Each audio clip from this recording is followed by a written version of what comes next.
स्वागत है मेरे सामने Honor 400 Pro है। आज मैं आपको कुछ टिप्स और ट्रिक्स दिखाऊंगा जो आप इस डिवाइस पर कर सकते हैं।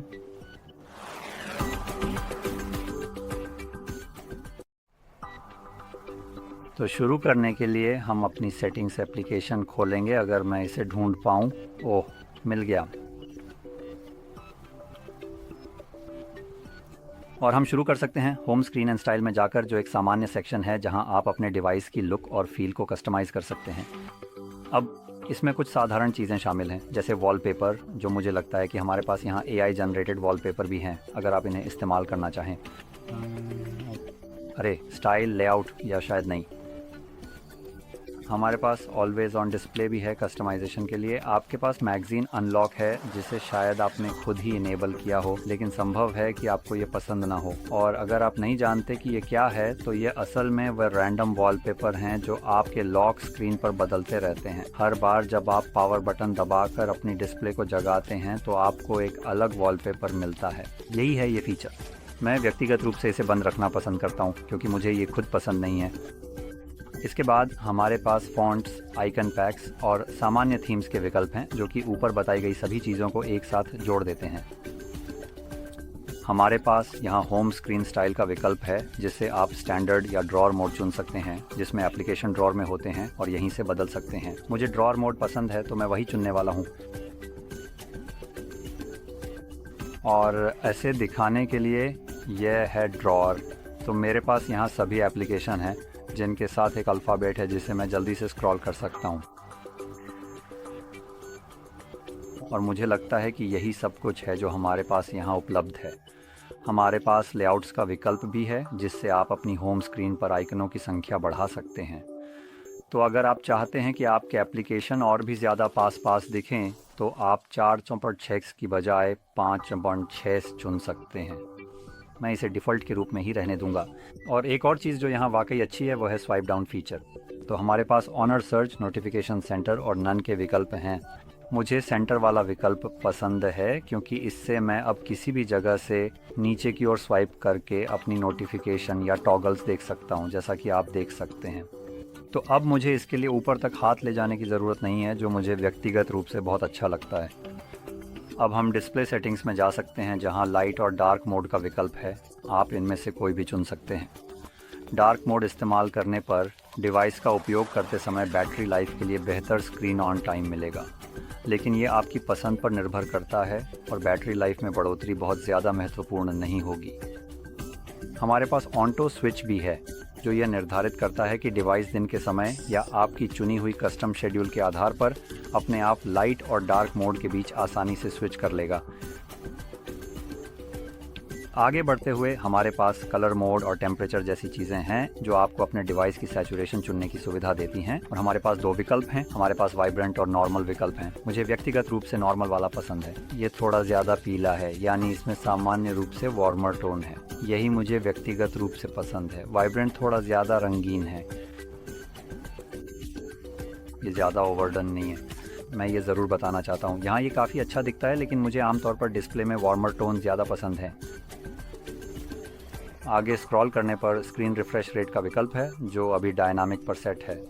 स्टैंडर्ड और हाई विकल्प भी हैं। स्टैंडर्ड मोड में डिवाइस अधिकतम 60 फ्रेम्स पर चलेगा।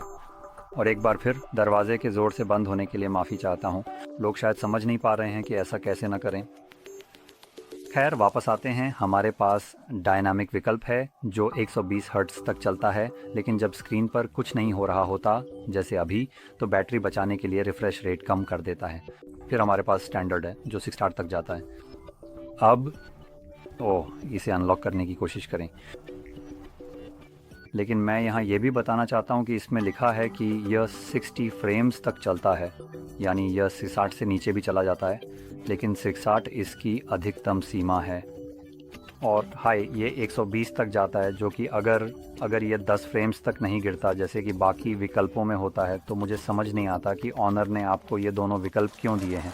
क्योंकि हाई और डायनामिक का मतलब मूल रूप से यही है कि दोनों बिल्कुल एक जैसी चीज़ हैं। तो सवाल उठता है कि एक ही विकल्प को 2 बार क्यों रखा गया है, बस नाम अलग अलग रख दिए हैं। खैर, इसको जल्दी से समझाने के लिए, अगर आपको डायनामिक और स्टैंडर्ड के बीच ज़्यादा फ़र्क नहीं दिखता तो स्टैंडर्ड चुनें। अगर फ़र्क दिखता है तो डायनामिक पर ही रहें। अब अगला है वीडियो एनहांसर। ये है, खैर इसमें कुछ चीज़ें हैं। हमारे पास विजन या विविड डिस्प्ले है, जो अगर मुझे सही याद है तो ये मूल रूप से एक नकली HDR है।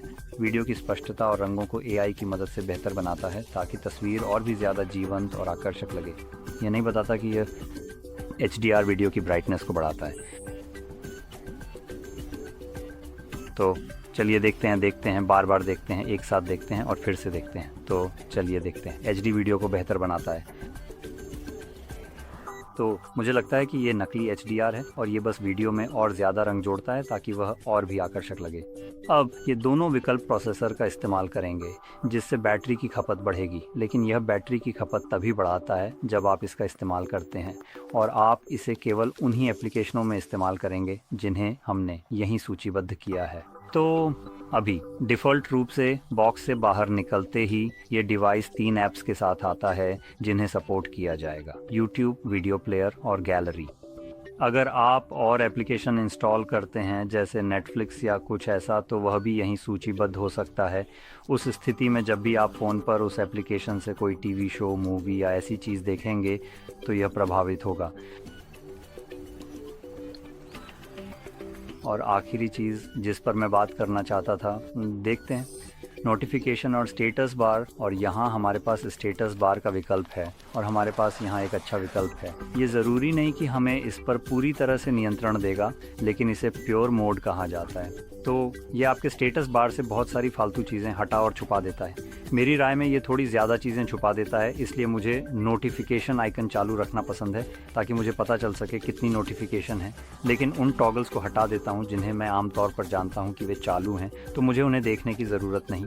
ये मुझे डिवाइस को बेहतर साफ़ सुथरा लुक देता है। जब हम यहाँ हैं तो इसमें भी जा सकते हैं। मुझे लगता है कि ये है ऐप आइकन बैजेस, और यहाँ हमारे पास नोटिफिकेशन के लिए डिस्प्ले मोड है।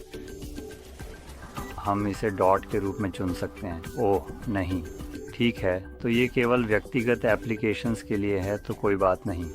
मैं इसे बदलने की कोशिश कर रहा था, लेकिन लगता है कि इसके लिए कोई विकल्प नहीं है। ठीक है। अब एक और चीज़ है जिसे मैं दिखाना चाहता था, और आखिरी चीज़ होगी नेविगेशन, और वह सिस्टम के अंतर्गत होनी चाहिए।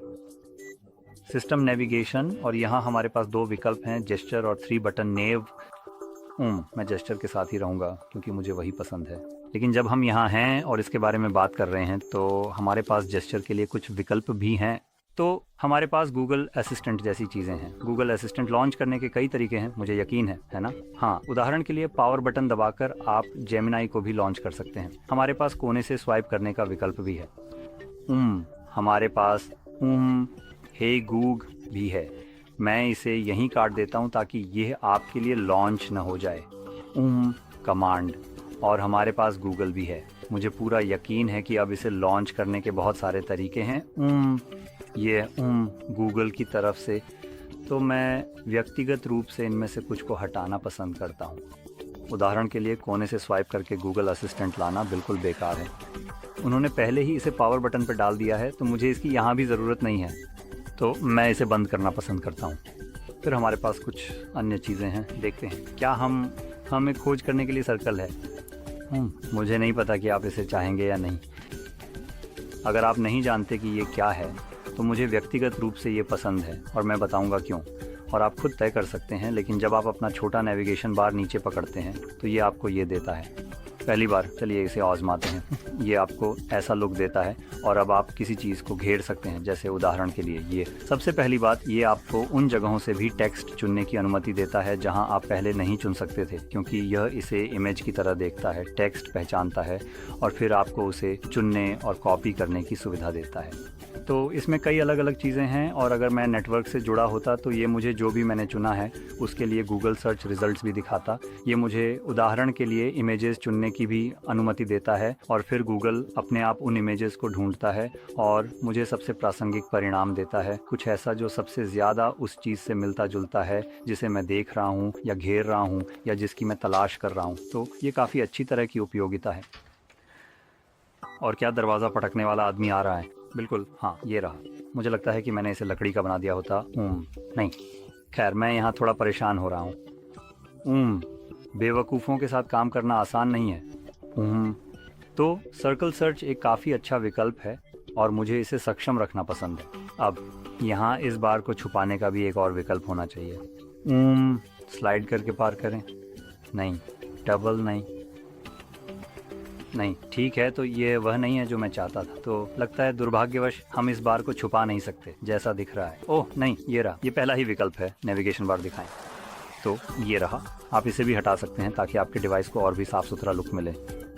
अब दुर्भाग्यवश जब आप ऐसा करते हैं, मुझे लगता है हाँ, सर्कल टू सर्च आपके लिए उपलब्ध नहीं होगा, तो आपको इनमें से किसी एक को चुनना पड़ेगा, क्योंकि बार के बिना आपके पास वास्तव में पकड़ने के लिए कुछ नहीं है। वास्तविकता में गूगल ऐसा कर सकता था कि आप अभी भी इस क्षेत्र को पकड़कर इसे सक्रिय कर सकते, लेकिन जाहिर है कि हमारे जैसे सामान्य इंसानों के लिए यह समझना शायद बहुत मुश्किल होता। तो हाँ, मैं चुन सकता हूँ। तो ये रहा, ये थे सभी ट्वीक और ट्रिक्स जो मैं आपको दिखाना चाहता था। अगर ये वीडियो मददगार लगी हो तो लाइक, सब्सक्राइब करें और देखने के लिए धन्यवाद।